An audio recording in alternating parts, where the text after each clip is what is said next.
நாம் வேண்டிக் கொள்ளுவதற்கும் நாம் நினைப்பதற்கும் மிகவும் அதிகமாக நமக்குள்ள கிரியை செய்கிறதான ஒரு தெய்வம். இந்த வசனத்துல 3 பரிமாணங்கள் இருக்கு. 3 dimensions of faith இருக்கு. ஃபர்ஸ்ட் பரிமாணம் என்ன அப்படின்னா, நம்ம கேட்கிறது எல்லாமே, நம்ம வேண்டிக் கொள்கிறது எல்லாமே பெற்றுக் கொள்கிறதான ஒரு இடம் இருக்கு. இன்னொரு டைமென்ஷன் என்ன அப்படின்னா, நம்ம இமேஜின் பண்றதுக்கு முன்னாடியே நம்மளுடைய தாட்ல நம்ம அந்த தாட்டை யோசிக்கிறதுக்கு முன்னாடியே இங்கதான் பெரும்பாடுல ஸ்திரீ வராங்க. வசனம் சொல்லுது, நான் இயேசுவினுடைய வஸ்திரத்தின் ஓரத்தையாகிலும் தொட்டாலும் சரி என்னால சுகத்தை பெற்றுக்கொள்ள முடியும் சொல்லிட்டு அவங்க தன்னோட மனதில் நினைத்தாலாம்.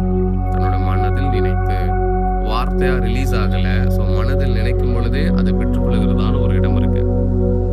இன்னொரு ஒரு இடம் இருக்கு, மிகவும் அதிகமாக நமக்குள்ள கிரியை செய்கிறதான தேவன். நம்ம ப்ரேயர் பண்றதுக்கு முன்னாடி அந்த ப்ரேயர், அந்த தாட் இமேஜினேஷனா நம்ம இமேஜின் பண்ணும் பொழுது நம்மளால பெற்றுக்கொள்ள முடியும். அந்த இமேஜினேஷன் ஃபார்ம் ஆகுறதுக்கு முன்பதாகவே வசனம் சொல்லுறது, நம்மளோட வாய்களிலிருந்து சொற்கள் புறவாவதற்கு முன்பதாகவே அந்த தேவன் அறிஞ்சிருக்கிறாரா. நம்மளுடைய தேவன் நம்மளுடைய வார்த்தைகளை அறிஞ்சிருக்கிறாரா, நம்மளுடைய ஜெபங்களை அறிஞ்சிருக்கிறாரா. அந்த வார்த்தை ஒரு தாட்டா இருக்கு பாத்தீங்களா, ஒரு இமேஜினேஷனா இருக்கு பாத்தீங்களா, அந்த இமேஜினேஷனை கூட அவர் அறிஞ்சிருக்கிறாரா. அந்த இமேஜினேஷன் ஃபார்ம் ஆகிறதுக்கு முன்பதாகவே நமக்கு இது தேவை அப்படின்னு அறிஞ்சிருக்கிறாரா. முதலாவது தேவனுடைய ராஜ்யத்தையும் அவருடைய நீதியும் தேடுங்கள், இவைகளெல்லாம் உங்களுக்கு வேண்டும் என்று உங்களுடைய பரம தகப்பன் அறிஞ்சிருக்கிறாரா. ஸோ அதனால தேவனுடைய நீதியும் அவருடைய ராஜ்யத்தையும் தேடுங்களாம்.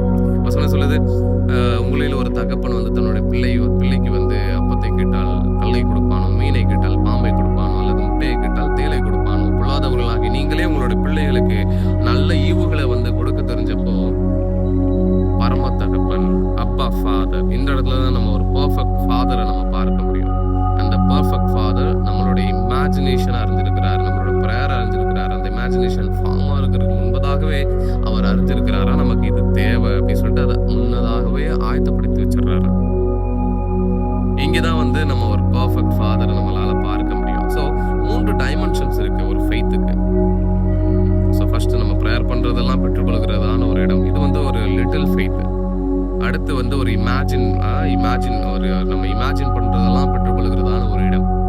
இந்த ஒரு ஃபெய்த் ஒரு கிரேட்டர் ஃபெய்த்னு கூட சொல்லலாம். இன்னொரு ஃபெய்த் இருக்கு, ஒரு பர்ஃபெக்ட் ஃபெய்த். இந்த பர்ஃபெக்ட் ஃபெய்த்துக்கு அவரோடு கூட இசைந்திருக்கிற ஒரு அனுபவங்களுக்கு போகணும். கர்த்தரோடு கூட இசைந்திருக்கிறவன் அவரோடு கூட ஒரே ஆவியாக இருக்கிறான்.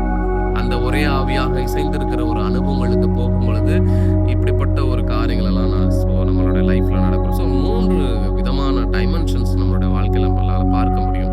ஸோ இந்த வீடியோ, இந்த ரெவல்யூஷன்ஸ் உங்களுக்கு ஒரு போர்ட்டலாக இருக்கட்டும். அப்படிப்பட்டதான ஒரு டைமென்ஷன்ஸ்குள்ள வர்றதுக்கு, அப்படிப்பட்டதான ஒரு லைஃப்குள்ள வர்றதுக்கு உங்களுக்கு இந்த வீடியோ ஒரு ரெவல்யூஷன்.